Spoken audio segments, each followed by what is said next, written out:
Bueno, entonces vamos, ya habiendo entonces charlado lo del parcial, vamos a arrancar con intentar terminar lo de esquizofrenia. Hoy ya van a tener también subido el Power. Estoy yendo para acá. Ahí está. Nosotros lo último que habíamos visto tenía que ver con síntomas, ¿verdad? Habíamos visto síntomas positivos y negativos, ¿sí? Creo que con eso no debería haber dudas. Ya también, digo, si vamos desde el principio, habíamos hablado de las características generales, las causas, genética, perinatal y ambiental, síntomas positivos y negativos. Hoy vamos a hablar de curso, diagnóstico, tratamiento y pronóstico. O eso voy a intentar en 53 minutos. Vamos a ver si llegamos. Lo primero para decirles de la clase de hoy, entonces, es que la esquizofrenia, más de un 60% de las personas que tienen esquizofrenia se manifiesta entre los 15 y los 25 años de edad. ¿Qué quiero decir con esto? Que la mayoría de las personas lo manifiestan en la adolescencia. Las explicaciones de por qué esto sucede y no sucede antes son a veces un poco erráticas. Muchos piensan que tiene que ver con la neurobiología de lo que sucede en la adolescencia, donde se da una poda neuronal generalizada, el pruning, y eso hace cambiar un poco la funcionalidad, sobre todo química, de la corteza cerebral. La esquizofrenia mucho tiene que ver con, hay una hipótesis que se llama hipótesis dopaminérgica, la cual adherimos y pensamos que muchos de los síntomas se explican por las vías dopaminérgicas. Entonces, una explicación dentro de esta hipótesis de por qué se manifiesta en la adolescencia y generalmente no antes, es por eso, por la poda neuronal y el pruning. Por supuesto, hay esquizofrenias tempranas, ¿sí? Toda esquizofrenia que se da antes de la adolescencia, antes de los 13 o 12 años, se considera esquizofrenia temprana. Hay un hospital psiquiátrico acá en Ciudad de Buenos Aires, que es el Tobar García, que tiene personas con esquizofrenia de 7 años, 8 años de edad, pero es bastante poco frecuente. Y hay esquizofrenias tardías, ¿sí? Después de los 25 años, una persona que tenga el debut en esquizofrenia, su primer brote, se lo considera una esquizofrenia tardía. De toda mi experiencia, por suerte, hasta ahora nunca vi una esquizofrenia tan temprana, pero sí he visto solamente una esquizofrenia tan tardía. ¿Qué quiero decir con esto? Que realmente, por lo menos en mi experiencia, la enorme mayoría se manifiesta entre los 15 y los 25 años. La esquizofrenia, en realidad, es, como les decía, es una enfermedad crónica que tiene generalmente una fase activa de síntomas que se llama brote, ¿sí? El término brote alude a lo mismo que en la botánica, ¿sí? Es como una semilla que está silente y que de repente brota, ¿sí? Que de repente uno ve salir a la luz algo. Bueno, por eso de hecho se llama brote. Y entonces, generalmente hay una manera de ser en la vida y sobre esa manera de ser hay un cambio, eh, y en ese cambio culmina por la asunción de alguna manera o la presencia de los síntomas. Así como brote en psicopatología se usa solo para esquizofrenia, no se suele usar para ninguna otra patología mental. También otro término de lo que sucede antes del brote se llama pródromo, que por definición es la etapa previa de lo que sucede antes del brote. Y esto es importante porque nosotros hoy en algún momento vamos a hablar un poco de detección temprana, si llegamos, y vamos a ver que en realidad lo que sucede con una persona esquizofrénica es que comienza a enrarecerse, comienza como con síntomas extraños, con cuestiones medio excéntricas, con pensamientos medio raros, como todo se va enrareciendo, Y eso culmina en un brote, con ya todos los síntomas positivos y negativos que ustedes ya saben. Pero la realidad es que toda esa etapa previa a ese brote siempre existe. Y se llama pródromo, ¿sí? Uno lo ve que la persona se está enrareciendo, ve que empieza a decir cosas raras, ve que empieza a estar más aislado, con conductas más extrañas, ¿sí? Toda esa etapa previa al brote se llama pródromo. Y como les puse ahí en el Power, la verdad es que el pródromo a veces es muy cortito. De repente la persona había ido a la escuela, me acuerdo de un paciente, había ido a la escuela, un día sale corriendo porque sentía que los compañeros lo perseguían, se angustió mucho, le hacían bullying, no volvió a ir a la escuela nunca más, y se quedó en la casa y a la semana ya estaba con síntomas. Y a las 2 semanas se brotó. Y uno dice, pero que 2 semanas antes este pibe que no había manifestado síntomas. Y la verdad que la familia refiere que 2 semanas antes, o 3, él venía con una escolaridad bastante normal. Entonces su pródromo fue muy corto de ese primer brote.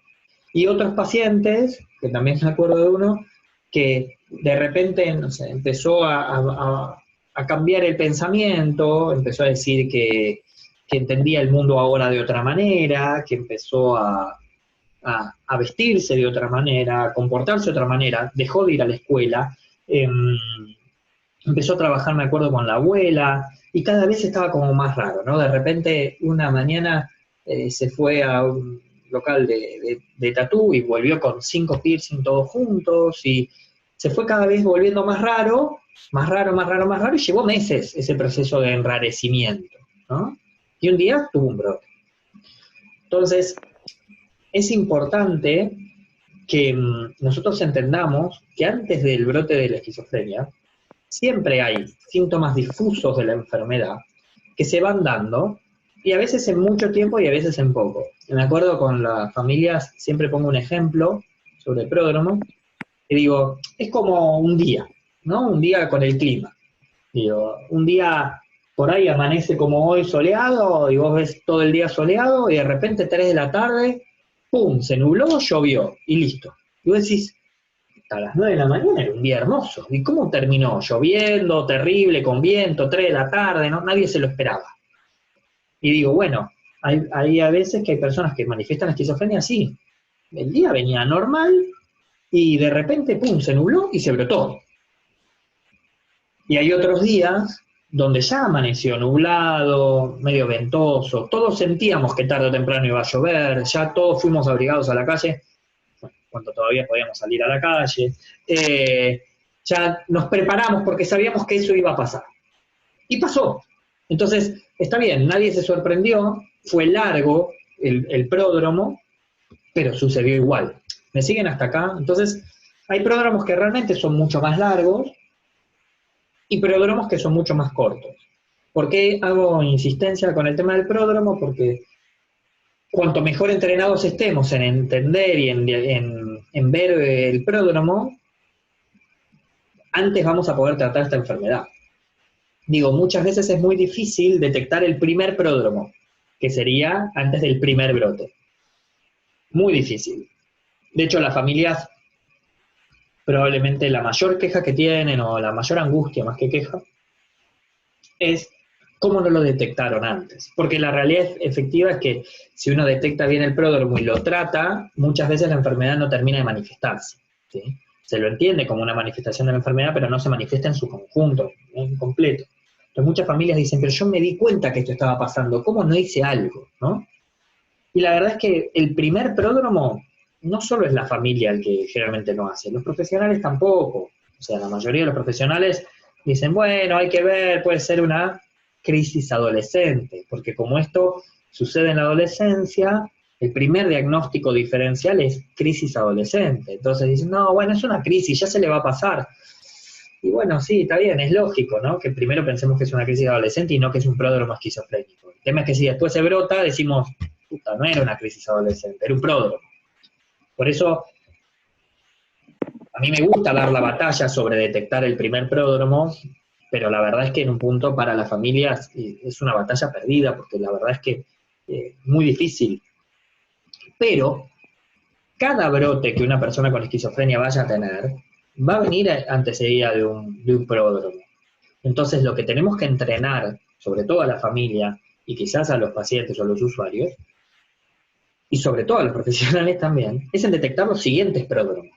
O sea, darnos cuenta antes de los siguientes brotes, porque la verdad es que la mayoría de los pacientes tienen más de un brote a lo largo de su vida, no un solo brote. Ahora, cuando veamos pronóstico, vamos a ver, es cierto, hay pacientes que tienen un solo brote, pero no es la mayoría tienen más de un brote.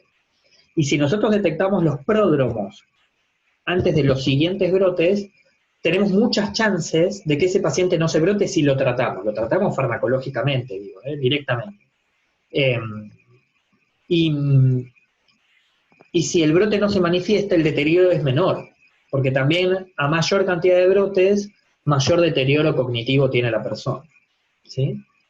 Algo muy importante para decir, que no lo escribí en el Power, pero voy a ver si ahora lo edito y se los agrego. El brote produce, y es casi sintomático, lo que se llama ruptura biográfica. ¿Qué es la ruptura biográfica? Que tanto la persona como la familia detectan que esa persona era de una manera y que después del brote empezó a funcionar de otra. Produjo una ruptura biográfica, no solo en la persona, sino también en su familia, en su modo de funcionamiento. Y eso es sumamente importante de entender. ¿Sí? Digo, no hay prácticamente, yo no he escuchado nunca, no, en la bibliografía está recontra descrito lo de ruptura biográfica, porque no hay pacientes que hayan tenido un brote y su vida haya sido igual que como era antes. Digo, no, la vida cambió, y cambió. Por eso hay que aprender nuevas estrategias, por eso hay que aprender otras cosas, pero la vida cambia. Entonces, ruptura biográfica probablemente es un punto muy importante a entender cuando uno va a trabajar con personas con esquizofrenia. Bien. Sí, Clara. Antes de que siga. Todo, todo pródromo, ¿sí o sí termina en un brote? ¿O puede que no? Por definición, el pródromo es lo que sucede antes del brote. Entonces, ante esa pregunta, si decimos que es pródromo, es que entendemos que termina en brote. Por eso, es muy difícil a veces con el primer pródromo, porque qué sé yo si va a terminar en brote. Pero después de que ya ha tenido un brote en su vida, todo pródromo, yo ya sé que va a terminar en brote sí o sí, entonces tengo que poder frenarlo a tiempo. O debería intentar poder frenarlo a tiempo. ¿Mm? Bien, ¿alguna otra pregunta o avanzo? ¿No? Pregunta.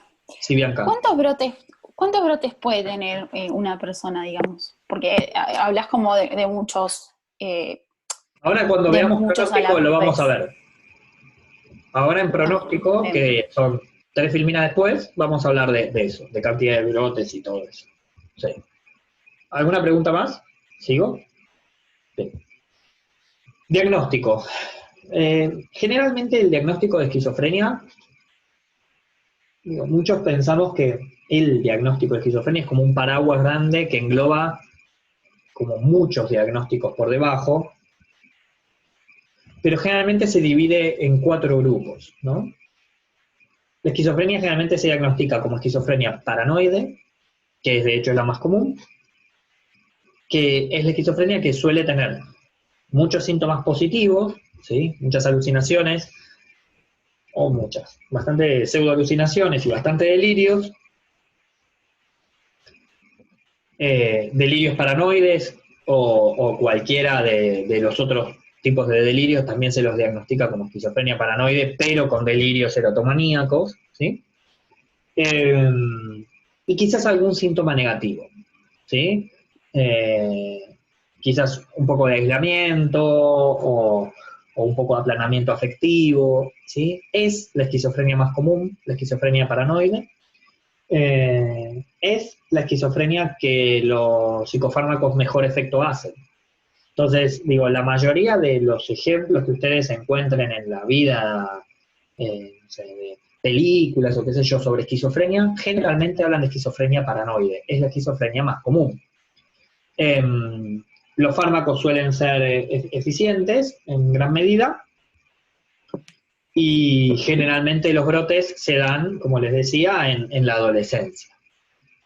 El segundo diagnóstico es de esquizofrenia catatónica. La catatonía como fenómeno en sí apunta a todos los síntomas negativos, ¿sí? La esquizofrenia catatónica generalmente se manifiesta prácticamente en su conjunto con síntomas negativos y quizás algún síntoma positivo, ¿no? Entonces uno ve una persona que está en la cama, prácticamente sin moverse, hace 3 semanas que no sale, está casi sin comer, no habla o prácticamente no habla, y cuando habla y responde, responde monosílabos y está como con la mirada perdida y está así rígido, quieto, ¿sí? Eso es una esquizofrenia, una persona que está atravesando un brote de esquizofrenia catatónica. Digo, existe, no es tampoco frecuente, no es de buen pronóstico. Generalmente las personas con esquizofrenia catatónica, la medicación no hace tan buen efecto. Es riesgosa no tanto por el riesgo de suicidio, sino porque eso, en ese momento de catatonía, la persona puede fallecer por no comer o por no beber, ¿sí? Se pueden deshidratar, digo, puede tener una emergencia clínica. Hay algunos síntomas añadidos a la esquizofrenia catatónica, como es la flexibilidad seria, por ejemplo, que es un síntoma descrito hace más de 100 años, donde las personas adoptan posturas antigravitatorias, se dice. Entonces vos le levantás un brazo y la persona puede quedar 12 horas con el brazo en esta posición, ¿sí? Y no lo mueve. Y por ahí de repente te lo encontrás en el hospital psiquiátrico con una pierna levantada y el otro brazo levantado, y está así hace 4 horas. Si nadie le baja la pierna, la persona no lo baja. Eso digo, es una enfermedad, digo, dentro de la esquizofrenia bastante grave, la catatonía, o la más grave quizás, porque también, digo, nosotros se acuerdan que habíamos hablado la clase pasada de síntomas positivos y negativos, digo, son por supuesto sus síntomas mucho menos floridos, mucho más graves, ¿sí? Lo habíamos hablado cuando votamos la vez pasada sobre eso, ¿no? Síntomas positivos o negativos. Y pueden tener eso, algún síntoma positivo, quizás es realmente predominio de síntomas negativos y quizás tienen, no sé, algún delirio, ¿sí? Digo, la persona está, no sé, acostada, sin levantarse, sin hablar con nadie, la familia va y les dice, bueno, pero ¿qué te pasa? Levantate, vamos. Y él lo único que dice, ustedes no son mis padres, se robaron a mis padres, y nada más. Entonces está con una cuestión delirante con respecto a eso, ¿no? A que suplantaron la identidad de sus padres, y eso es un síntoma positivo, pero todo el resto son síntomas negativos. La esquizofrenia desorganizada o hebefrénica es una esquizofrenia donde lo que priman, ¿sí?, son síntomas desorganizativos de la vida psíquica. Entonces, tiene un poco de síntomas positivos y tiene un poco de síntomas negativos, pero lo que uno ve es una persona completamente desorganizada. Son estas personas que, por ejemplo, son muy excéntricas, y entonces de repente uno los ve en la casa que acumulan bolsas y bolsas y bolsas de basura, y viven entre la basura, y cuando intentan explicar lo que les está pasando, tienen todo como una explicación desorganizada, como que las ideas no están conectadas entre sí. Eso es bien de la esquizofrenia hebefrénica o desorganizada. Me acuerdo, yo tenía una paciente que tenía esquizofrenia hebefrénica o desorganizada, y claro, y era toda excéntrica, se vestía de manera excéntrica, hablaba cuestiones excéntricas, y dentro de sus síntomas positivos, por ejemplo, ella decía que tenía hijos, que había estado embarazada y que tenía hijos que había parido a los 5 meses, de relaciones sexuales que había tenido durmiendo, porque se metía en la casa y tenía durmiendo, y que se comunicaba con sus hijos a través de ondas mentales. Entonces, ella no los veía, pero a través de las ondas mentales se podía comunicar con sus hijos. Interesante, porque esto eran claramente sus voces, ¿no? Lo que ella refería como hijos eran voces que ella escuchaba, y las ondas mentales era, bueno, ¿no? La manera de comunicarse. El trabajo con ella igual fue cuando hubo que cambiar la medicación, etcétera, etcétera, cuando las voces empezaron a irse, que ella también pudiera despedirse de estos hijos, que no los iba a escuchar más, que entendiera que crecí, que así como los había parido en 5 meses, que entendiera que habían crecido rápido y que ya no estaban con ella, ¿no? Entonces se iban, ¿no? Pero bueno, eso es todo, los síntomas cognitivos desorganizados. Perdón, ¿te puedo Señor, hacer una pregunta? claro. ¿Dijiste que tenía más positivos que negativos o No, puede tener de ambos, pero lo que tiene ambos? prima es la desorganización mental, ¿sí? Ok, tiene ambos. Em, y por eso se llama desorganizada o hebefrénica según la CIE-10. Y por último, esquizofrenia residual, que en realidad residual apunta el término a los síntomas que ya no remiten. Entonces, ¿qué quiero decir con esto? Pese a que es un término que a mí no me gusta para nada, la verdad es que la mayoría de las personas con esquizofrenia, ya hace muchos años, lo que se considera es que lo que tiene es una esquizofrenia residual, que tiene síntomas en un punto que ya no remiten. Entonces, por ejemplo, no sé, una persona que escuchaba voces todavía las sigue escuchando un poquito, pero todavía un poco las escucha, ya no son tan punitivas, puede focalizar su atención por fuera de las voces, pero todavía un poco las escucha. Bueno, eso se considera que es una persona con esquizofrenia residual, pero... Y ese síntoma, esa voz, es un síntoma residual, ¿sí? Es un síntoma que ya no remite con los tratamientos actuales, ¿sí? Digo, a un paciente le llama el cuelgue, ¿no? Que de repente te está hablando y se queda así mirando para arriba y se reconecta. Ese cuelgue son las voces, ¿sí? Son las voces que le hablan y le interceptan el pensamiento, ¿sí? Parte de ese cuelgue, de alguna manera. Y esos son síntomas residuales, por más bien o mal medicado que esté, ese síntoma no remite, ¿sí? Ya como que llegó a un piso de remisión y no ha podido remitir más. Por eso la esquizofrenia en Argentina es causal de discapacidad, digo, una persona puede tramitar su certificado de discapacidad por tener esquizofrenia. Y el diagnóstico que se pone siempre es esquizofrenia residual, que es un diagnóstico como decir, bueno, tiene síntomas que ya no van a remitir. Digo, del certificado de discapacidad por ahí en algún momento hablamos, pero bueno, como para que lo tengan claro. Bien, algo que mencioné la clase pasada, pero que ahora voy a volver, tiene que ver con la memoria de trabajo. La realidad es que voy a ir avanzando de a poco hoy con el concepto este de Working Memory, si se acuerdan del modelo multimodal de memoria de Ellis.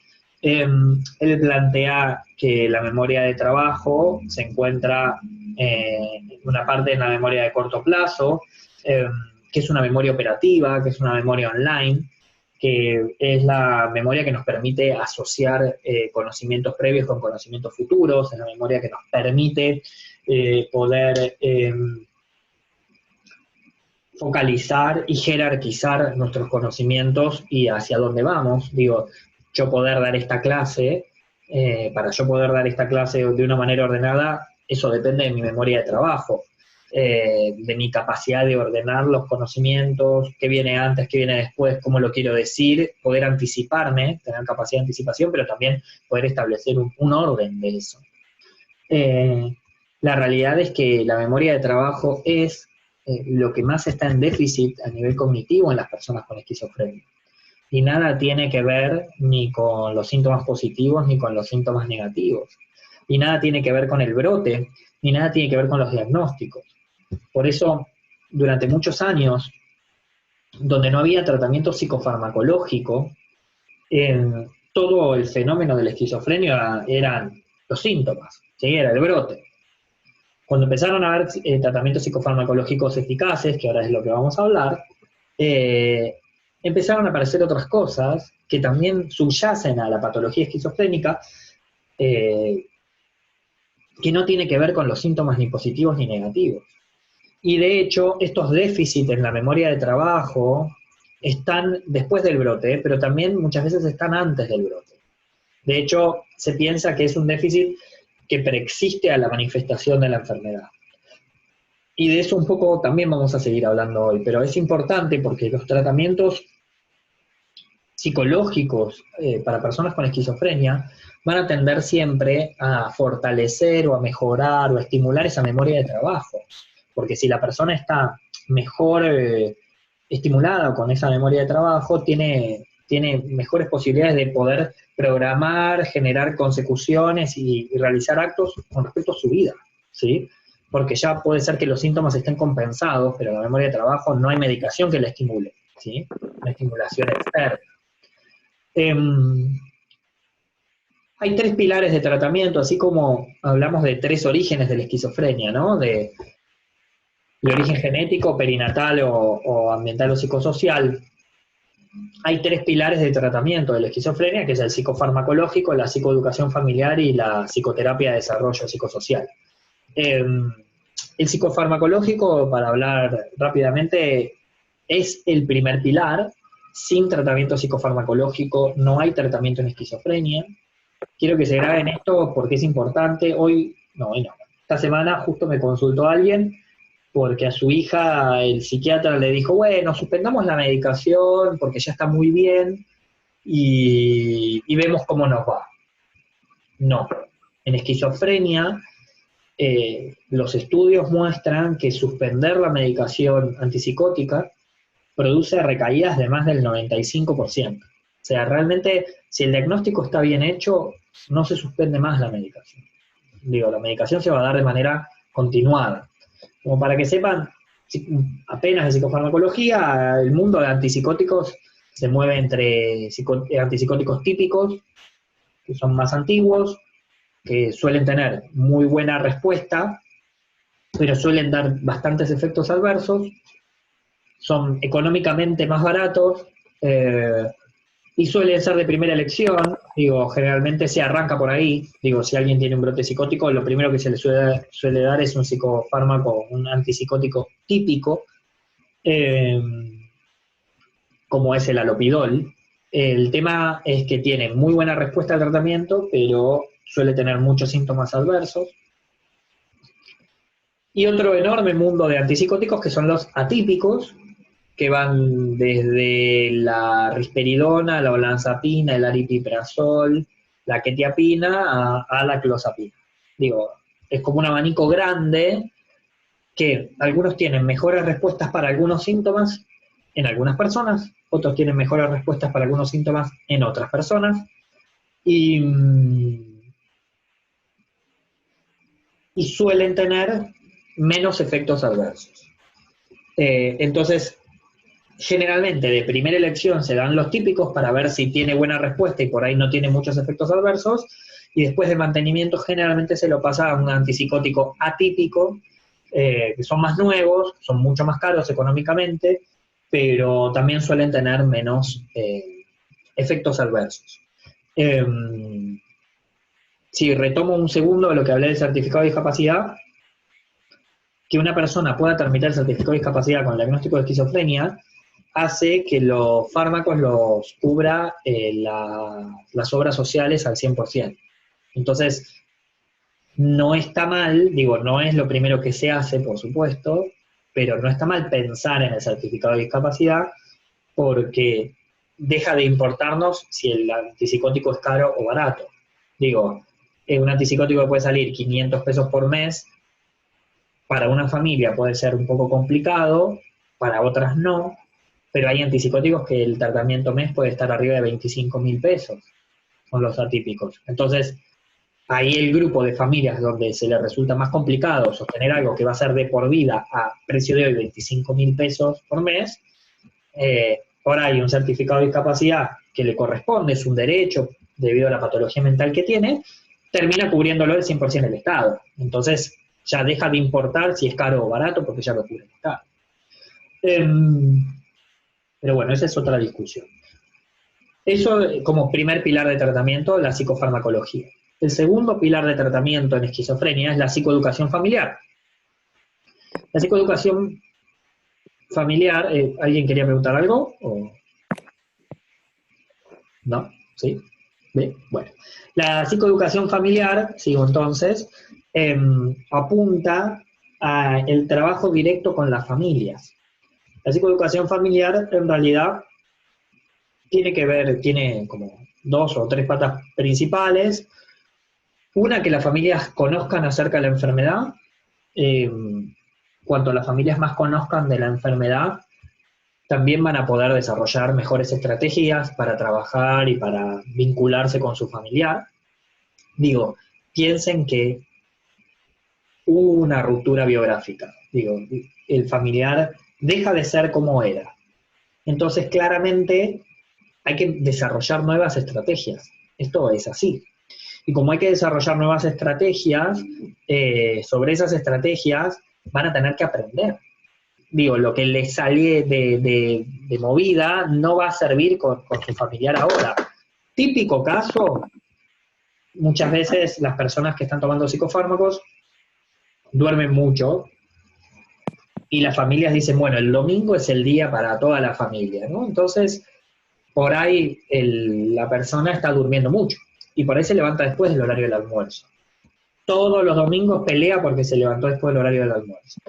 Y por ahí la verdad que lo que hay que trabajar con la familia es que si ese paciente trabaja, que muchos de ellos sí trabajan, por ahí realmente necesitan más horas para reponerse, para que su cerebro se reestructure.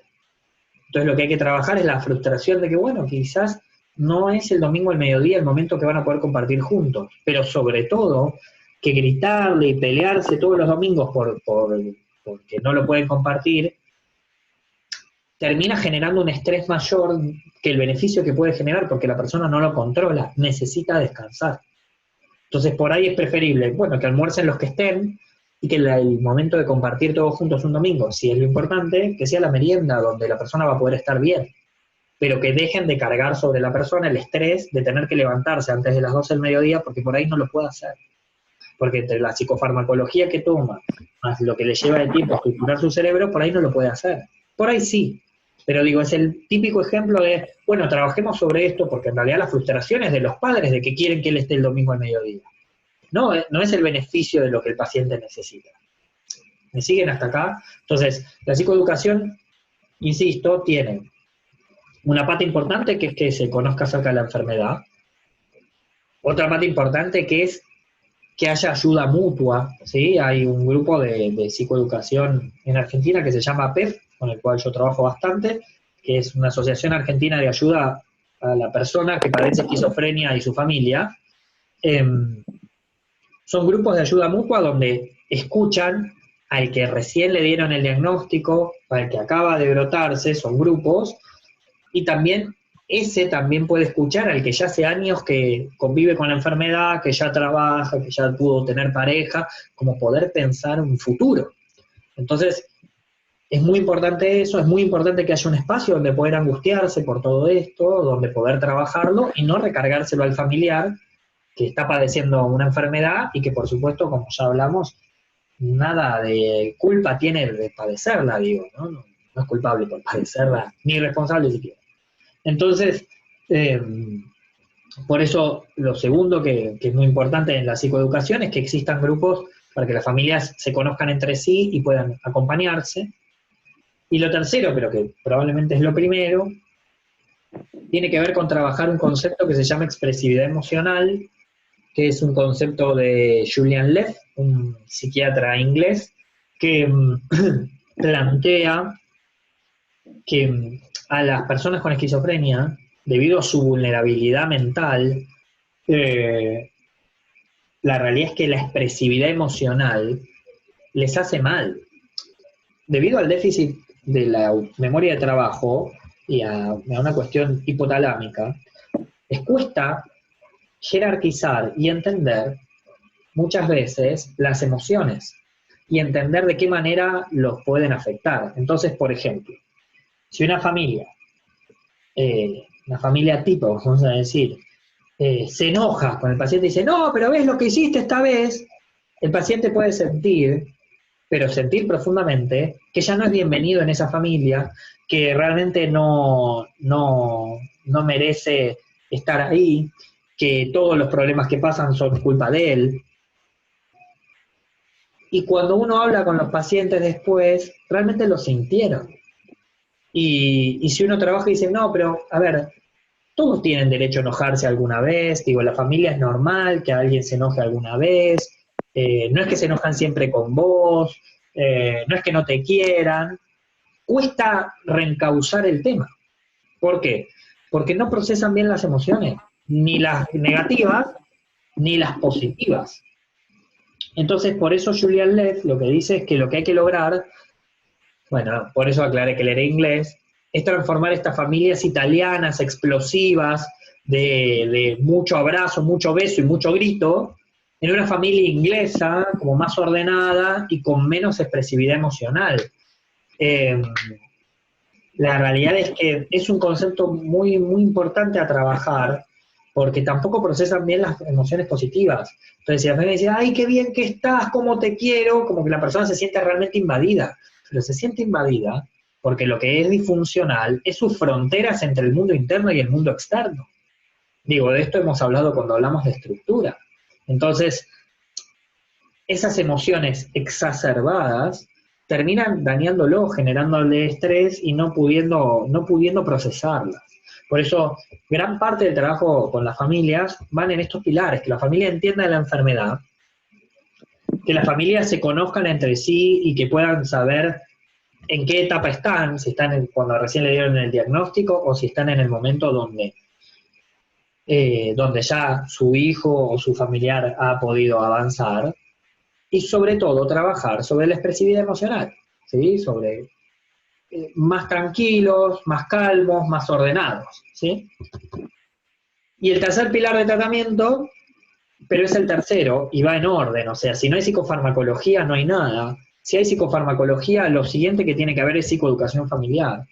Y si hay psicofarmacología y psicoeducación familiar, recién ahí uno puede pensar en alguna psicoterapia, donde se va a trabajar con el paciente o con el usuario directamente sobre la conciencia de situación, sobre cómo está, ¿se acuerdan cuando vimos estructura hablamos bastante de conciencia de situación? Sobre adherencia al tratamiento, ¿sí? Sobre lo importante de adherirse al tratamiento, sobre lo importante de la psicofarmacología, sobre el conocimiento específico de lo que le pasa, y sobre la reinserción social, ¿sí? Cómo resociabilizarse, porque probablemente lo que sucede en la mayoría de los casos, en muchos, los que están bien, es que ya están bien de sus síntomas, las familias están bien psicoeducadas, ellos entienden de su situación, de su enfermedad, pero rápidamente se desocializan. Entonces el trabajo va a ser la resociabilización, ¿sí? Trabajar sobre ese síntoma tan difícil a veces en la esquizofrenia como es el aislamiento, que lo hablábamos cuando hablábamos síntomas negativos. Entonces, una vez que hacemos estos 3 pasos, lo siguiente a trabajar es la resociabilidad, ¿sí? Avanzo un poco más. Con respecto a lo de los brotes que me preguntaban antes, ahora vamos a ver pronóstico. ¿Pronóstico qué quiere decir? Vimos. ¿Qué origina la esquizofrenia? Vimos sus síntomas. Vimos los diagnósticos, ¿sí? ¿Qué origina? ¿Sí? Genético, perinatal y ambiental. Vimos síntomas positivos, negativos y cognitivos. Vimos diagnóstico, paranoide, catatónica, hebefrénica y residual. Vimos recién tratamientos, ¿sí? Psicofarmacología, vimos recién psicoeducación y vimos recién psicoterapia. Bueno, ahora viene el pronóstico. ¿Cuál es el escenario hoy cómo puede continuar la vida de una persona con esquizofrenia? O sea, ¿cómo es el escenario hoy? ¿Sí? Bien. El pronóstico se divide en 3. Hay un 25% de los pacientes que realmente tienen excelente pronóstico. ¿Qué quiere decir esto? Que suelen tener un solo brote a lo largo de su vida, que después de ese brote se recuperan bastante, que tienen pocos síntomas residuales, pocos o casi ninguno, que vuelven a tener una buena sociabilidad y que sobre todo tienen una buena respuesta a la medicación. entiéndase que prácticamente todos los brotes se internan. Entonces, en este caso, lo que estamos diciendo a alguien de excelente pronóstico es que tiene una sola internación en su vida, ¿sí? 1 o 2 brotes a lo largo de su vida, ¿sí? Eso es excelente pronóstico. Entonces, estas personas que hoy tienen diagnóstico de esquizofrenia, a lo largo de su vida después, probablemente puedan trabajar en un trabajo cuidado, con bajos niveles de estrés, puedan tener amigos, familia, pareja, y tienen por suerte una muy buena respuesta a la medicación. También hay un 25% de mal pronóstico. Digo, ante una persona con esquizofrenia, hay un 25% de las personas que tienen mal pronóstico. Y esto es varios brotes, ¿sí? Como que la persona, no solo por la ruptura biográfica nunca vuelve a ser quien era, sino que tiene varios brotes, que tienen muchos síntomas residuales, ¿sí? Que estos síntomas residuales ya no remiten, que tiene muchos síntomas desorganizativos, ¿sí? Su mente no piensa con claridad, que tienen muy mala sociabilidad y que tienen varias internaciones. Y esto también existe, ¿sí? Es un escenario, digo, es una realidad. Hay personas con esquizofrenia que a veces tienen muy, muy mal pronóstico, que el resultado es malo.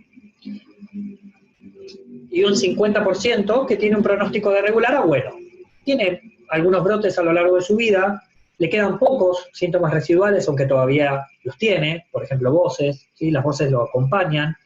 Han tenido más de una internación, ¿sí? Pueden tener 3 o 4 internaciones a lo largo de su vida, pueden hacer quizás algún trabajo cuidado y pueden tener cierta sociabilidad. La realidad es que la esquizofrenia, si la dejáramos a su libre albedrío, o sea, sin medicación, prácticamente el 100% tendría mal pronóstico, ¿sí? O sea, le ganamos a la esquizofrenia con el excelente pronóstico por los tratamientos, ¿sí? Si no, realmente la mayoría tendría mal pronóstico. Y le ganamos a ese mal pronóstico con los tratamientos casi en un 75%, porque fíjense que hay un 25% que tiene excelente pronóstico y un 50% que tiene un pronóstico bueno, de regular a bueno. Entonces, digo, del escenario de una persona que tiene diagnóstico de esquizofrenia, prácticamente el 75% va a tener o excelente o bueno. Vuelvo a decir, ¿qué hace que una persona tenga excelente o bueno? Bueno, factores que a veces no conocemos, que tiene que ver con la genética de la persona, con cómo se fue dando la enfermedad, pero sobre todo también la respuesta al tratamiento, la psicoeducación de la familia, ¿sí? Hoy lo que se ve es que en familias más psicoeducadas, familias que más se han comprometido con la mejora, familias que uno las suma al equipo tratante y trabaja con ellas por la mejora de su familiar, son familias que generalmente sus hijos tienen pronóstico bueno o excelente, ¿sí?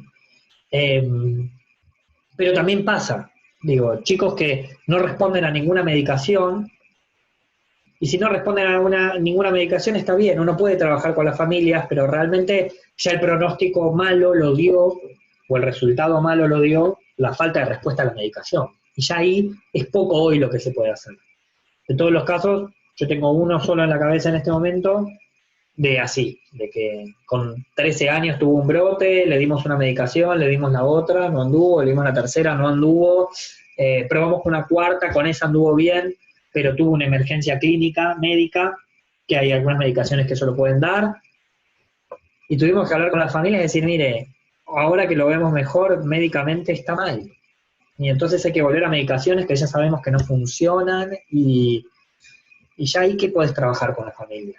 Digo, ahí uno los invita a que busquen otros tratamientos también, pero hasta acá llegamos. O sea, la verdad es que se lo siguió tratando con medicaciones que ya sabíamos que funcionaban mal, y este chico rápidamente, con 13, 14 años, ya tuvo una esquizofrenia residual y ya no se socializó más, digo, fue malo.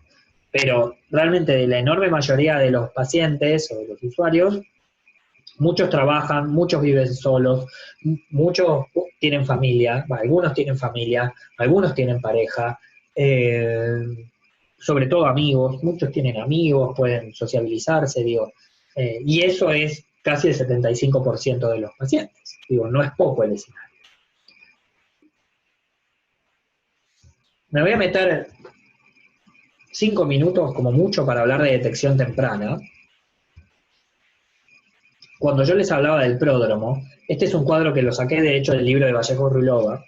Él divide en 4 áreas cómo se va a empezar a dar las afectaciones, ¿sí?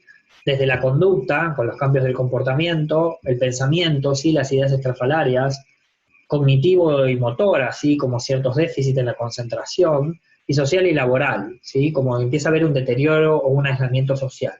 Digo, esto lo pueden ver de Vallejos, el cuadro está ahí. Con respecto a si la esquizofrenia se nace o se hace o se manifiesta en la adolescencia solamente, muchos pensamos que en realidad hay síntomas tempranos. Hay un autor argentino que vive en Washington que se llama Gabriel de Brasquín, que él hizo una buena descripción de síntomas tempranos de esquizofrenia, motores hasta los 4 años, cognitivos y sociales, que después desaparecen, cognitivos y sociales desde los 6 en adelante, biológicos, por ejemplo, con las huellas dactilares, que de hecho mi tesis de grado tuvo que ver con eso, y en KS ya hicimos 2 investigaciones sobre huella dactilar y esquizofrenia en pacientes y en familiares, y ciertos síntomas que aparecen en la adolescencia. La realidad es que son síntomas difusos, es difícil hoy con una grilla de síntomas poder decir que una persona, garantizar que va a tener esquizofrenia, pero sí decirles que una persona que tiene riesgo elevado genético, digo, ya de riesgo elevado genético ustedes ya saben, ya hablamos, ¿no? Digo, una persona que ha tenido al menos un padre y un hermano, por ejemplo, con esquizofrenia, y que tiene algunos de estos síntomas motores, que tiene algunos de estos síntomas cognitivos, y que tiene, por ejemplo, algún tipo de huella dactilar, podemos predecir que esa persona tiene riesgo muy elevado de tener esquizofrenia. No es esquizofrénico, tiene riesgo muy elevado. ¿Me siguen hasta acá? Entonces uno puede establecer como un algoritmo de decir, bueno, si le pasa esto, esto y esto y esto, tiene riesgo muy elevado. Entonces quizás es importante poder tratarla tempranamente. Quizás trabajar con la expresividad emocional de la familia, quizás trabajar con el paciente antes de que tenga la enfermedad y hablar, por ejemplo, del consumo de marihuana, ¿sí? Entendiendo que el consumo de marihuana podría brotarlo, digo, el estudio español en eso es concluyente, digo, 1 de cada 3 personas en España que tiene esquizofrenia debutó habiendo consumido marihuana, porque tiene que ver con lo prodopaminérgico de la marihuana, por ejemplo, o con el LSD, y se podría trabajar para intentar evitar que la persona manifieste la enfermedad. Pero hoy las escuelas de detección temprana lo piensan en medir el riesgo, en medir la vulnerabilidad, ¿sí? Pero no porque la persona, uno ya la considere esquizofrénica, sino que empieza a tomar estrategias para poder entender que es una persona altamente vulnerable. Lo último por hoy, fui un poco rápido a la última parte, me parece, quise poner una frase de John Forbes Nash que dice, él es el personaje en el cual se inspiró Una mente brillante, claramente fue una mente brillante, y él dice que lo que distingue lo real de lo irreal está en el corazón.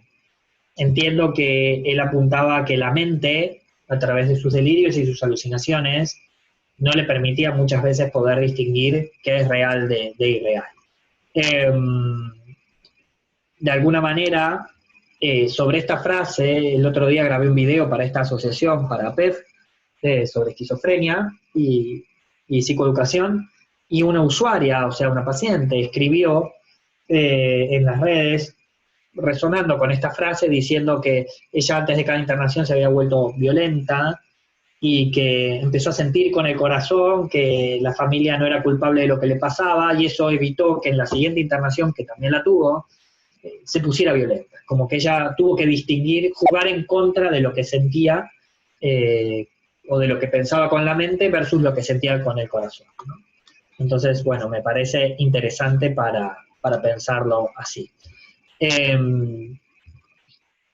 Este power ahora se los voy a dejar. Fui rápido con lo de detección temprana, pero bueno, digo, ya habrá tiempo para que conversemos sobre eso, pero no quería tampoco dejar de hablar de todo lo que venimos hablando. Entonces, de esquizofrenia, ustedes ya vieron nociones generales, ¿qué lo origina? ¿Cuáles son los síntomas? El diagnóstico, el tratamiento y el pronóstico. Y hablamos un poco de detección temprana. Si hay alguno que le interese algo de detección temprana, yo les puedo poner en el campus también las investigaciones que hicimos en KS para que las puedan leer. Digo, que ahí hablamos todo el tiempo de detección temprana, que por mi parte, por otro lado, es lo que más me interesa. Pero bueno, me parece que es el upgrade, ¿no? Digo, hoy ya llegamos al punto donde los usuarios, o muchos de ellos, están muy bien, los pacientes están muy bien tratados, muy bien farmacológicamente, inclusive muy bien sociabilizados. Bueno, creo que es el punto de poder avanzar un paso más y detectar la enfermedad antes de que se manifieste, ¿no? Pero bueno, ese es un desafío. Corrí, ¿eh? Bueno, ¿cómo venimos? ¿Fui claro? Bien. La realidad es que con esto, entonces, damos por cerrada ya la unidad de esquizofrenia. La clase que viene tenemos parcial. La otra clase empezamos con trastornos del estado del ánimo, ¿sí? Que es la clase del 21 de mayo, donde vamos a ver bipolaridad y depresión, ¿sí? Así que si quieren ir por cronograma, entiendo que esta semana se van a dedicar más a estudiar lo del parcial, pero si quieren ir por cronograma, en 14 días vamos a tener eso, bipolaridad y